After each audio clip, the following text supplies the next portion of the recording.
आपका पुनः स्वागत है हमारे ओवरऑल बेसिक नॉलेज चैनल में।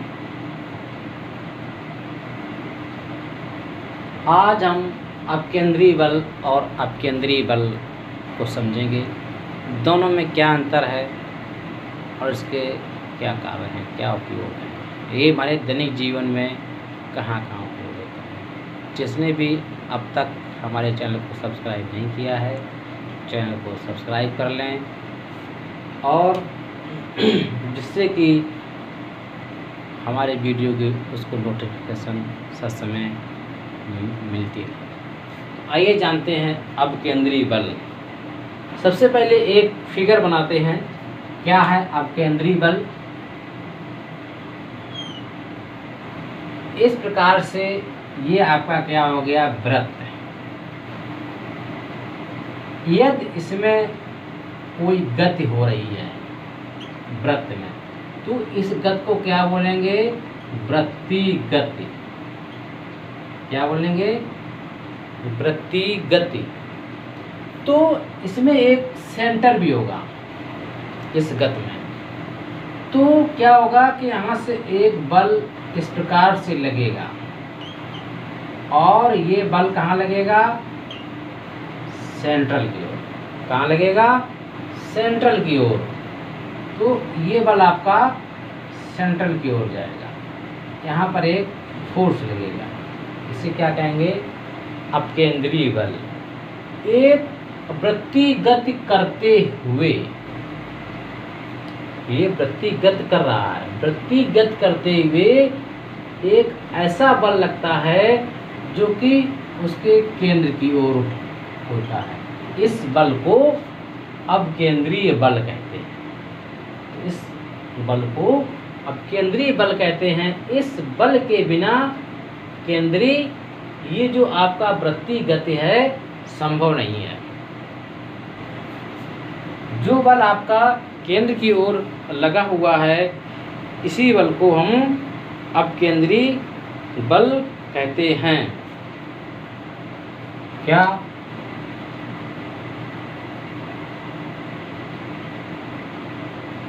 वृत्तिगत करते हुए पिंड पर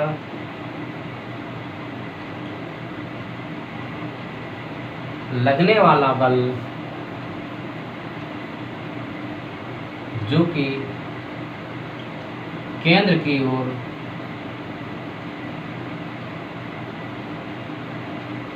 होता है, इसको अपकेंद्रीय बल कहते हैं।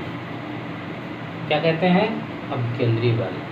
अपकेंद्रीय बल के एग्जाम्पल क्या है, अगर हम एक डोरी में, एक रस्सी में किसी पत्थर के छोटे से टुकड़े को बांधकर ऐसे घुमाते हैं, तो ऐसे घुमाने में क्या होता है, उसमें एक टेंशन आता है, जो डोरी में तनाव आता है और वो डोरी चारों तरफ चक्कर लगाती है।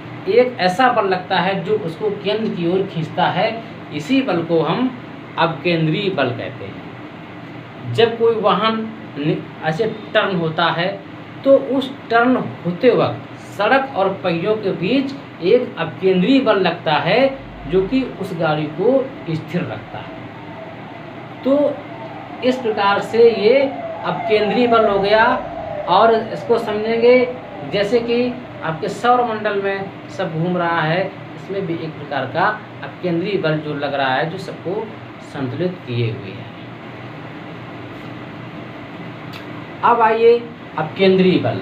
अपकेंद्रीय बल क्या है, फिर से एक बनाएंगे वृत्त को।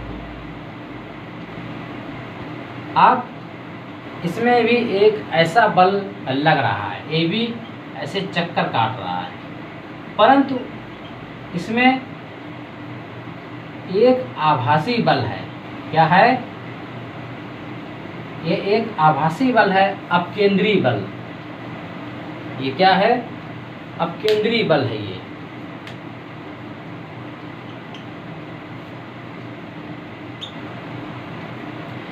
और इसमें जो आभासी बल है वो बाहर की ओर लगता है ऐसे। वृत्तिगत करते हुए एक ऐसा आभासी बल जो सदैव केंद्र से वृत्त की ओर लगता है, उसे हम अपकेंद्री बल कहते हैं। अब इस बल के एग्जाम्पल क्या है? जब हम दही से मक्खन निकालते हैं, ऐसे ऐसे करके दही से मक्खन निकालते हैं, तो जो उसके अंदर प्रक्रिया हो रही होती है, वही प्रक्रिया क्या करती है? बाहर की तरफ बल लगाती है। ये इसका प्रक्रिया बल है।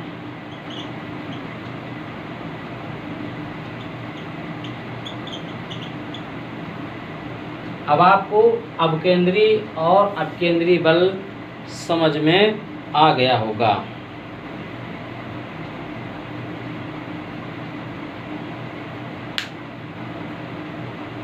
दोनों में किसी भी प्रकार का कोई भी अब संशय नहीं होगा। पूरा वीडियो देखने के लिए आपका तहे दिल से धन्यवाद।